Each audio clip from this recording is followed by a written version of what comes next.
pessoal. Como fazem as pessoas, né, que estão gravando os vídeos aí? Bom dia, boa tarde, boa noite. Eu não sei em qual momento vocês vão estar assistindo essa gravação aí. Conforme prometido, né, eu vou apresentar para vocês essa parte de ventilação pulmonar, que é o tópico, né, no qual culminou aquele conteúdo de força e pressão que a gente discutiu na última semana. Então, nós falamos sobre força e pressão, falamos as características, né, o que é uma força, a atuação das forças nos sólidos, né, as diferentes leis de Newton e como esses tópicos estão relacionados aos organismos vivos. E depois nós falamos que a atuação de uma força, né, que é o agente capaz de romper a inércia nos corpos, ela não atua, né, a atuação de uma força sobre os fluidos ela é diferente, considerando que os fluidos correspondem a uma população de pequenos sólidos. Então, é como se o fluido fosse formado por inúmeros, né, milhares de sólidos, de pequenas partículas sólidas. Então, a força ela vai atuar em cada um daqueles sólidos ali de uma forma diferente. E a partir disso aí a gente constituiu, né, formamos a ideia de pressão, que seria quando cada unidade cada sólido que constitui um fluido, né, ele é capaz de exercer uma força sobre uma parede, sobre um continente, que é o recipiente que contém, né, o espaço que contém um determinado conteúdo, ou um determinado fluido. E esses tópicos, né, que foram abordados, eles levam à discussão, à possibilidade de compreensão, né, de como ocorre esse fenômeno de ventilação pulmonar. O que é a ventilação pulmonar? A ventilação pulmonar nada mais é do que o processo no qual ocorre a entrada e saída de ar nos pulmões, né? O pulmão, o sistema respiratório, ele tem como função primordial fornecer o gás oxigênio para as células do nosso corpo. Então, o sistema respiratório ele tem essa função de captar o gás oxigênio e por meio dos alvéolos, né, esse gás oxigênio ele é difundido para a corrente sanguínea e levado a todas as células do nosso organismo para que possa ocorrer o processo de respiração celular. Em contrapartida, né, o gás oxigênio que está dissolvido na corrente sanguínea, ele é devolvido por meio de difusão para os alvéolos pulmonares, e dos alvéolos, esse gás oxigênio é devolvido para o ar atmosférico. Então, esse processo, né, em que entra ar contendo gás oxigênio e em que sai ar, né, contendo gás carbônico, esse processo de entrada e saída de ar nos alvéolos pulmonares é o que a gente denomina de ventilação pulmonar. Para a gente entender, né, esse processo, antes de mais nada, cabe esclarecer e mostrar aqui qual que é a estrutura, né, desses pulmões, né, dos pulmões, que é a estrutura principal, além das vias aéreas, as vias respiratórias, né, mas o pulmão é a estrutura principal responsável por esse processo de ventilação pulmonar. Então, se a gente for observar, né, essas duas imagens aqui, as duas estão representando a estrutura pulmonar, e aí a gente nota que o pulmão ele é formado por tecidos conjuntivos que formam uma espécie de molas radiais. Então, essas estruturas, né, esse tecido, ele tem essa capacidade elástica. O pulmão, se a gente for pegar ele no seu estado natural, né, se a gente retirar o pulmão da caixa torácica, a tendência do pulmão é dele se contrair, dele ficar com um volume bem pequenininho. O volume do pulmão é muito menor do que o volume da caixa torácica, que é onde o pulmão se encontra, né, alocado. Então, se a gente pegar a estrutura pulmonar, tem esse tecido que ele faz esse processo de contração. Ele faz com que o pulmão fique pequenininho, né? Então, a gente observa aqui essa imagem que o pulmão ele tende a se retrair em direção ao seu centro, né, em direção ao espaço que existe no centro do pulmão, que é o espaço que recebe o ar atmosférico. Tá? Isso vale tanto para o pulmão como um todo, quanto para cada um dos alvéolos pulmonares. Né? Eles têm essa tendência de colapsar, de retrair e ficar com um tamanho muito pequeno. Em contrapartida, o pulmão, dentro da caixa torácica, né, essa estrutura, esse desenho azul aqui, ó, ele corresponde a uma esquematização da caixa torácica, né, e o pulmão, ele se encontra localizado dentro da caixa torácica. Então, se a gente for observar, isso aqui seria o pulmão, e aqui o pulmão, ele está dentro da caixa torácica. Esse laranjadinho aqui, ó, esse B, ele representa um espaço que existe entre o pulmão e a caixa torácica, que eu vou falar no próximo slide.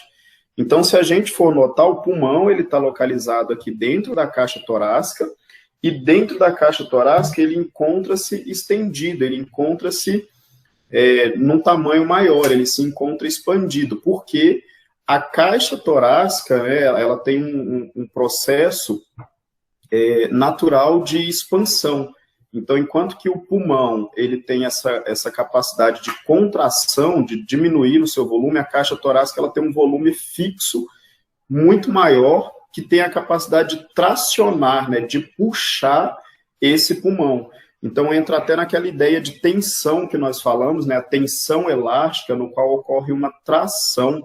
O organismo, a caixa torácica, ela tende a tracionar, a puxar esse pulmão e a esticar esse pulmão, fazendo com que o seu volume interno aqui ele aumente. E seria esse processo, né, que possibilitaria a entrada de ar. Por que seria esse processo, né? Esse processo que vai possibilitar a entrada de ar. O pulmão, as vias aéreas, né, as vias respiratórias, elas estão em contato direto com o ar atmosférico. Então, a pressão intrapulmonar e a pressão atmosférica, ela é igual. Se a pressão é igual entre esses dois ambientes, né, internamente e externamente, então, logicamente, que não haveria movimentação de ar, né? O ar ele não entraria e nem sairia, considerando que esses dois ambientes estariam em equilíbrio, considerando que esses dois sistemas, né, eles estariam iguais.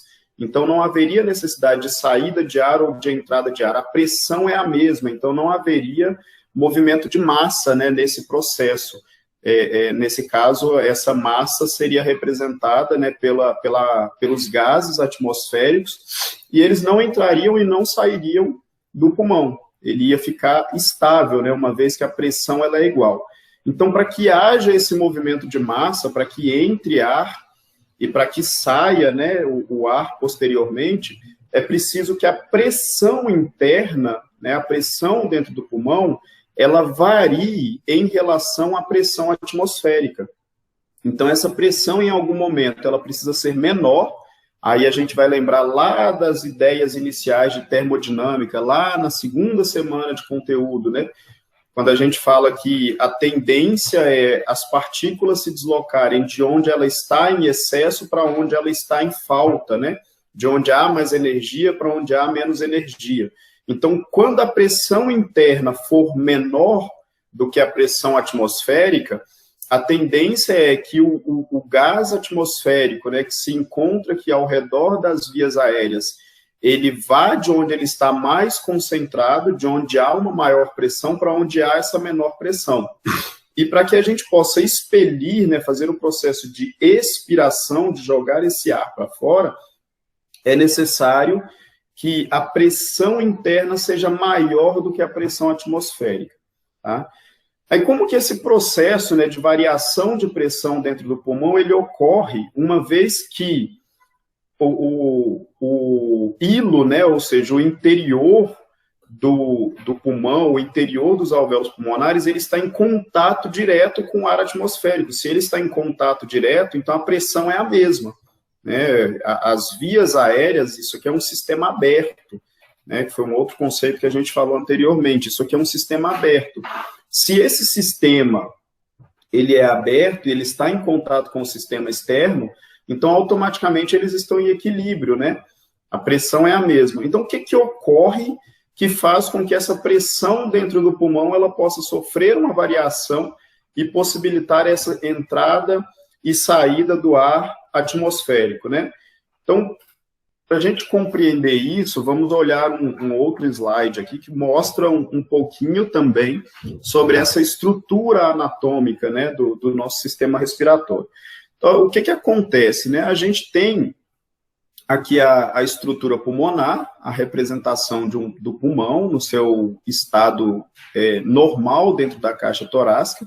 Aqui desse lado direito, né, esquerdo, teoricamente, da pessoa, do indivíduo, que está de frente, mais para a gente que está vendo o lado direito, o pulmão no que seria o seu estado fora da caixa torácica.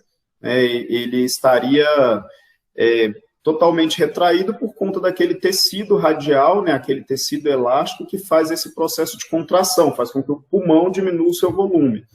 Só que no seu estado normal, dentro da caixa torácica, né, aqui está mostrando uma representação da caixa torácica, as costelas, né, esses branquinhos aqui seriam os ossos das costelas, e aqui seria o pulmão dentro da caixa torácica.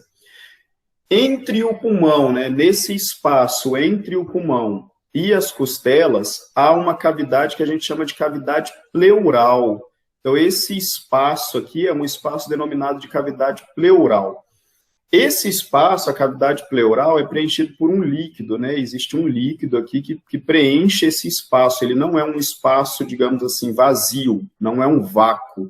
Existe um líquido aqui circulando, né, e fazendo essa espécie de amortecedor, né, amortecendo esse espaço, para que o pulmão não entre em contato direto com os ossos aqui.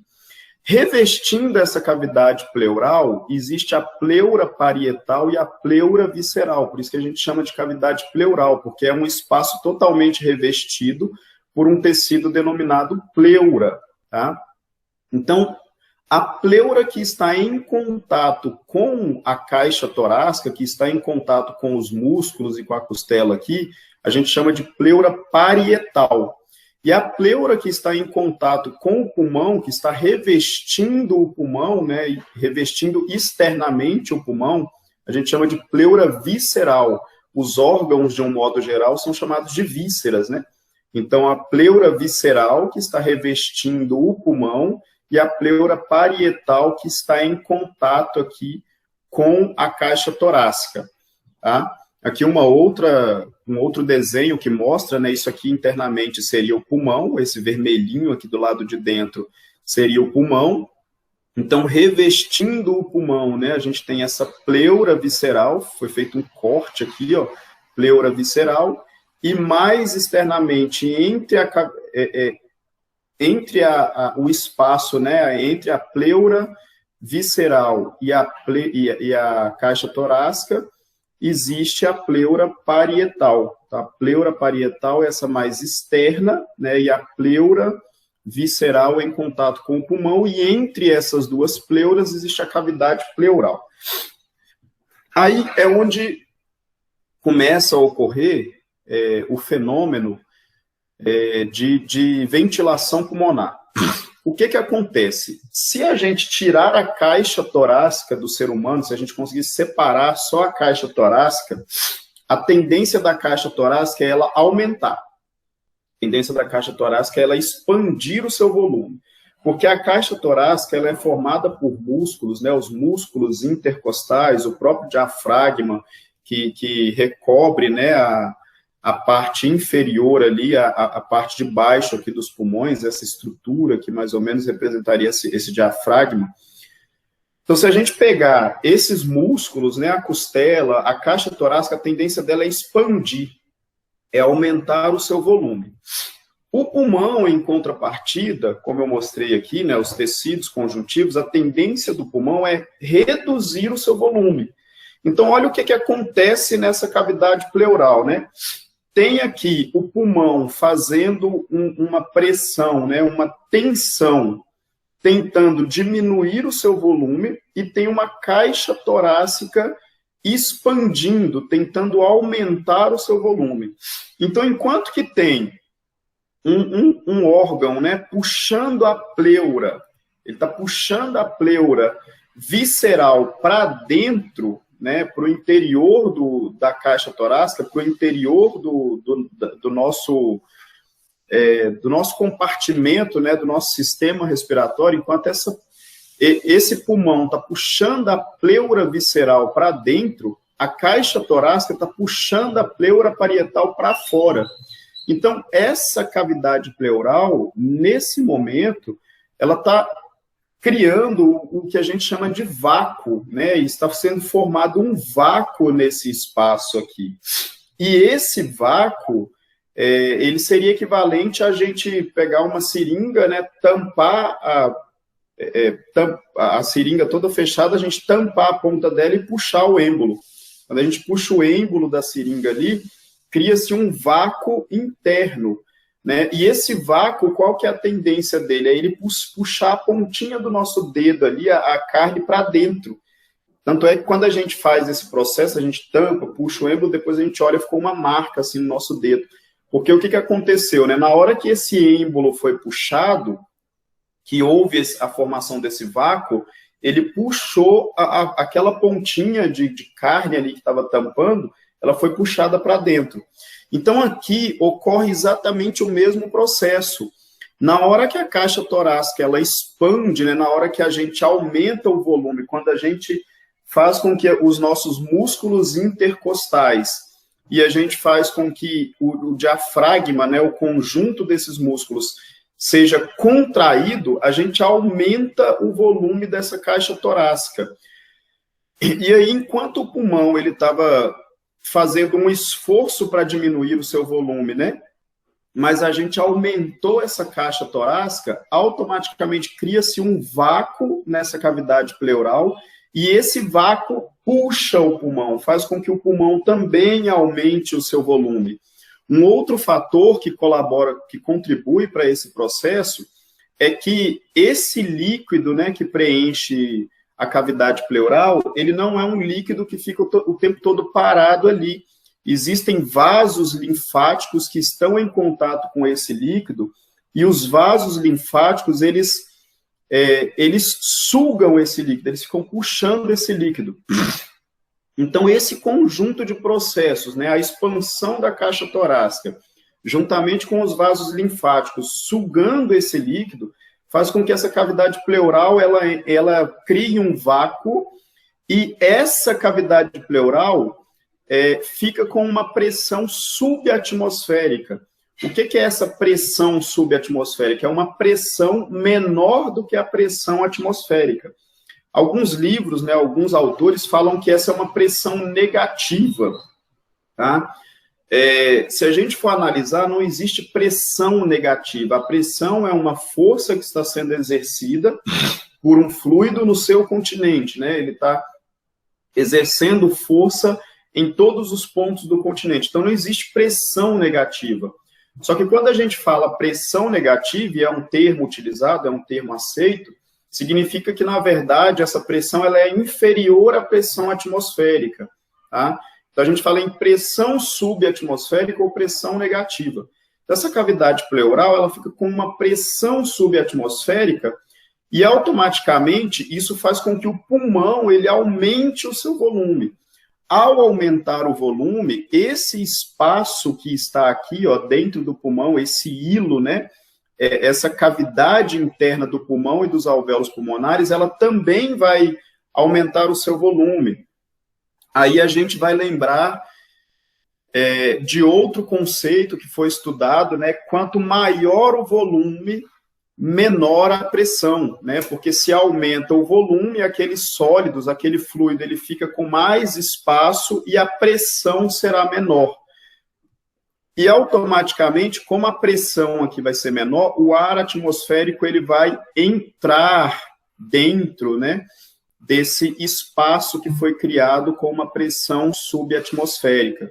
Então, é nesse momento que o ar entra, né?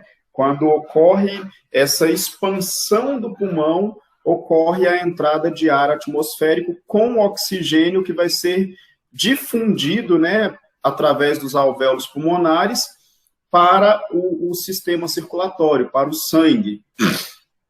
E nesse momento de entrada do oxigênio, já está saindo também o gás carbônico, é uma troca, né? Esse gás carbônico sai da corrente sanguínea e entra nos alvéolos pulmonares. Então, quando termina esse processo de entrada do ar, e o pulmão ele fica com excesso de gás carbônico, esse gás carbônico precisa ser liberado.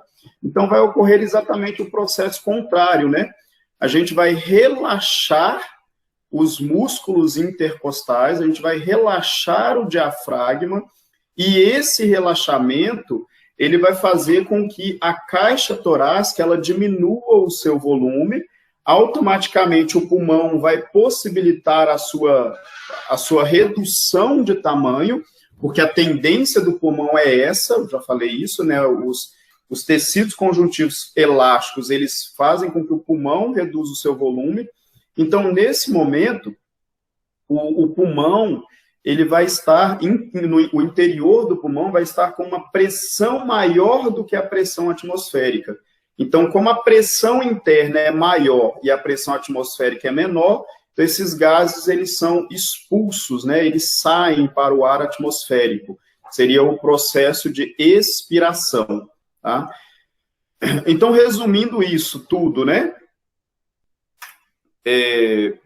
Houve uma contração muscular, uma expansão da caixa torácica, uma expansão do interior do pulmão, a pressão interna fica uma pressão negativa ou subatmosférica, processo de inspiração, o ar entra. Houve um relaxamento dos músculos da caixa torácica, né? A caixa torácica reduziu o seu volume, o pulmão diminuiu o seu volume, então o interior do pulmão fica com uma pressão maior do que a pressão atmosférica. Então ocorre o processo de expiração, a saída desse ar. Tá? Eu coloquei essa imagem aqui, ó.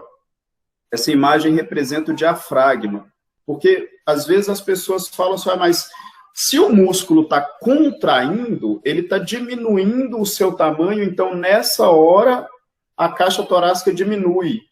E quando o diafragma está relaxado, então era nessa hora que a caixa torácica tinha que aumentar, né, e automaticamente entrar o gás oxigênio. Mas não é, né?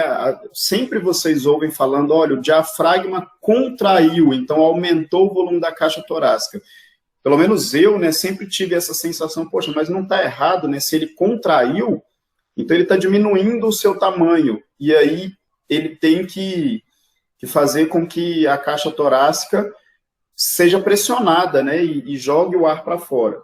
Mas, na verdade, olha o que acontece. O diafragma, ele é um músculo longo que vai recobrindo toda a parte inferior aqui dos pulmões e, automaticamente, ele está acima aqui de uma série de outros órgãos, né, outras vísceras, e ele faz esse movimento aqui, ó. Vocês podem observar que as proteínas, né, que fazem parte da composição do músculo, actina, miosina, que são as proteínas que vão fazer esse processo de contração e relaxamento, elas estão fazendo essa volta, acompanhando o músculo. Então, quando essas proteínas, actina e miosina, elas contraem, elas deslizam umas sobre as outras, fazendo esse processo de contração do diafragma. Então, quando o diafragma contrai, isso aqui, ó, tá vendo? Ele vem daqui até aqui. Então, quando o diafragma contrai, ele desce, ele vai para baixo aqui. Ao ir para baixo, ele puxa a caixa torácica e aumenta, né, expande o volume do pulmão. E quando o diafragma relaxa, né, ele volta a essa posição original aqui e automaticamente o pulmão fica um pouco mais contraído. Tá? Então, diafragma relaxado, pulmão contraído, volume pequeno. Diafragma contraído, pulmão estendido, volume maior. Tá? Então, são conceitos assim, importantes também de serem compreendidos. Outro conceito, né, outro assunto importante relacionado a esse processo de ventilação pulmonar é o que a gente chama de volumes e capacidades pulmonares. Né?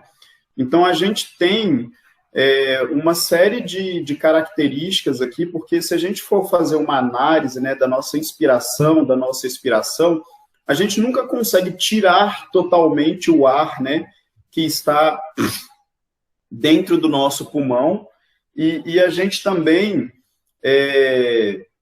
tem um limite máximo, né, que a gente consegue inspirar. Tá? Então, quando a gente vai analisar esse gráfico aqui, ó, ele parece ser um gráfico bastante complexo, tá?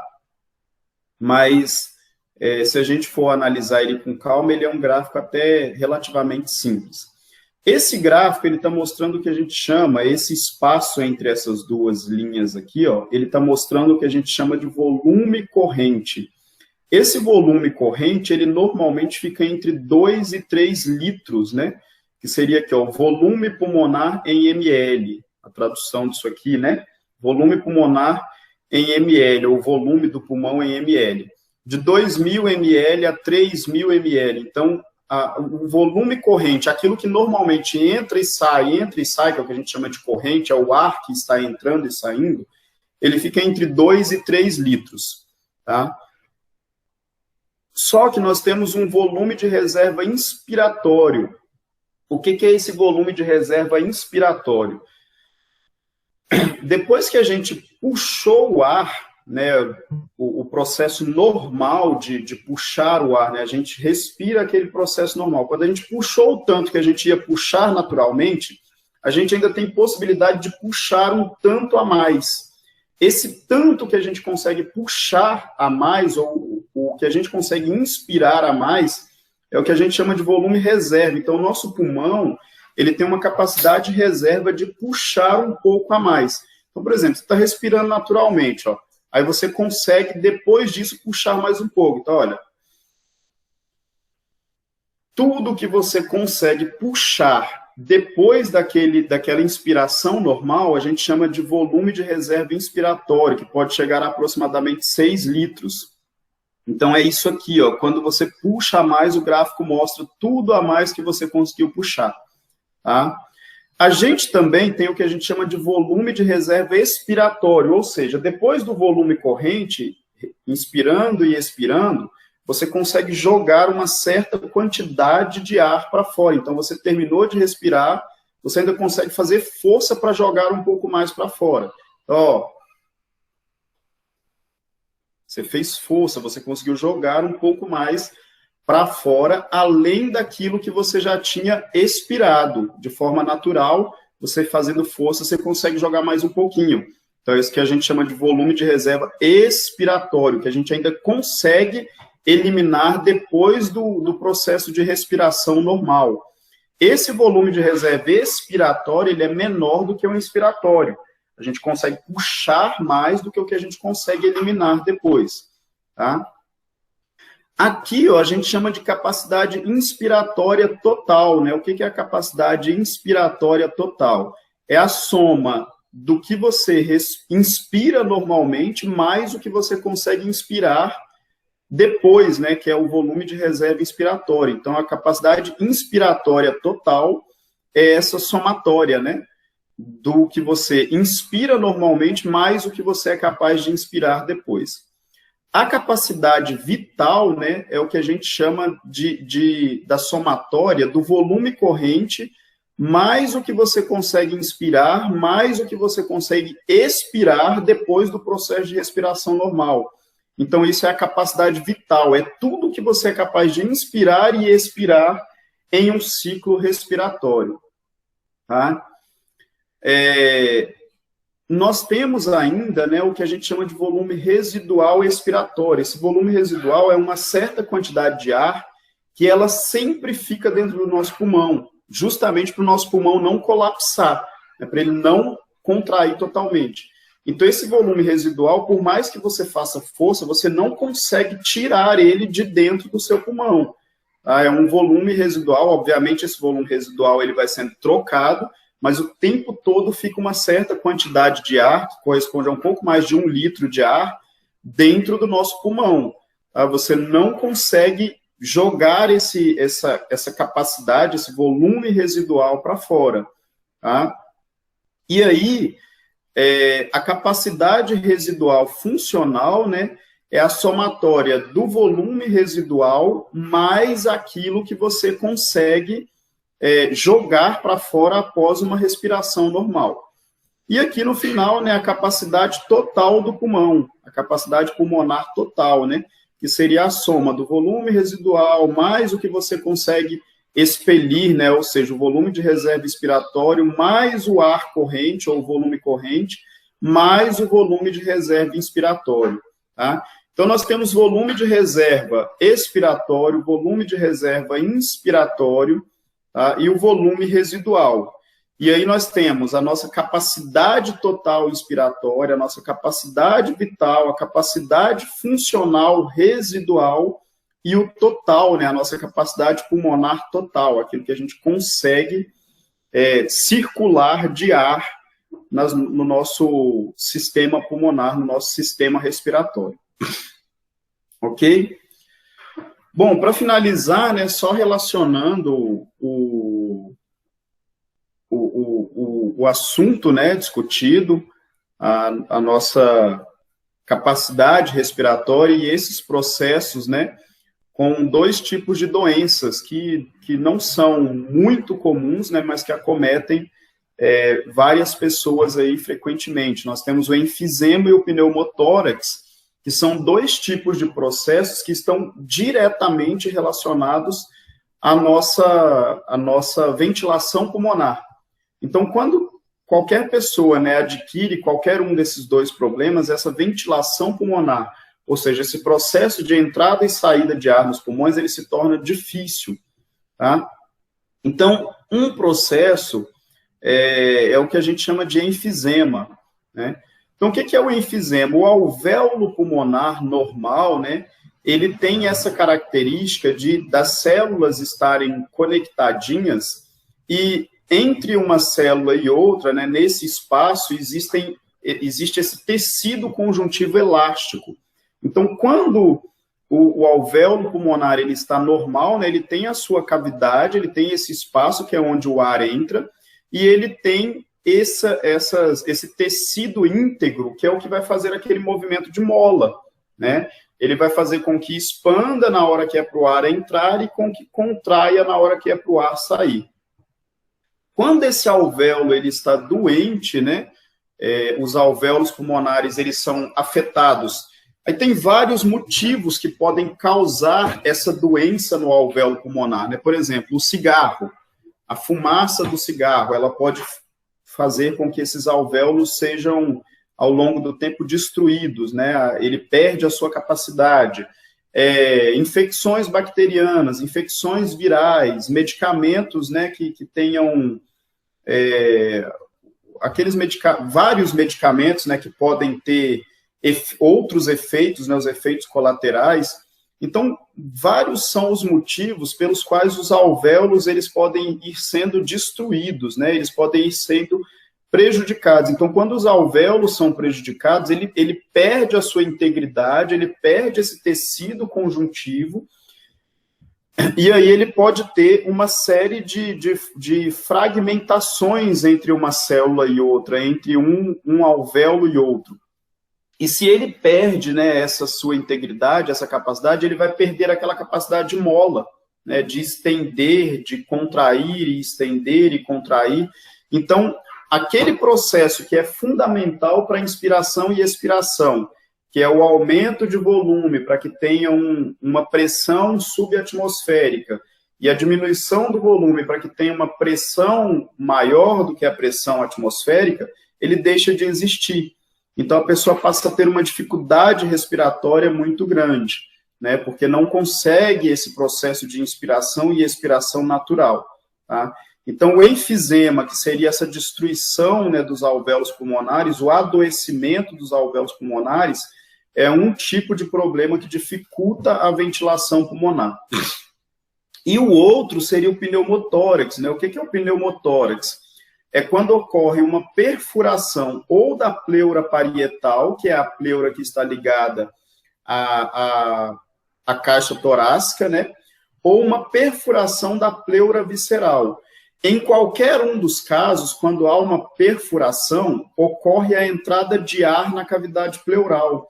Se ocorre essa entrada de ar na cavidade pleural, automaticamente a cavidade pleural ela passa a ter a mesma pressão atmosférica. Então, olha só, o ar ele entra aqui pelas vias respiratórias, pelas vias aéreas, atravessa o pulmão, porque houve um furo, uma perfuração na pleura parietal, aliás, na pleura visceral, e esse espaço aqui passa a ter a mesma pressão atmosférica. Aqui é a mesma coisa, se há uma perfuração na pleura parietal, o ar entra em contato com essa cavidade pleural e a pressão aqui passa a ser a mesma pressão atmosférica. Se a pressão na cavidade pleural é igual à pressão atmosférica, automaticamente não vai ter aquele movimento de sucção, né, de criar uma pressão subatmosférica para que o pulmão possa estender, né, ou contrair. Então, o pneumotórax, que seria essa perfuração, vai impedir o pulmão de realizar esse movimento de contração e relaxamento por conta da variação de pressão na cavidade pleural. Então, o pulmão ele vai ficar contraído, né, que aquelas molinhas, né, o tecido elástico vai fazer com que fique contraído e automaticamente a pessoa perde a sua capacidade respiratória. Pneumotórax pode ocorrer também por infecções bacterianas que destroem esse tecido, né? Pode ocorrer acidentes que perfuram esse espaço.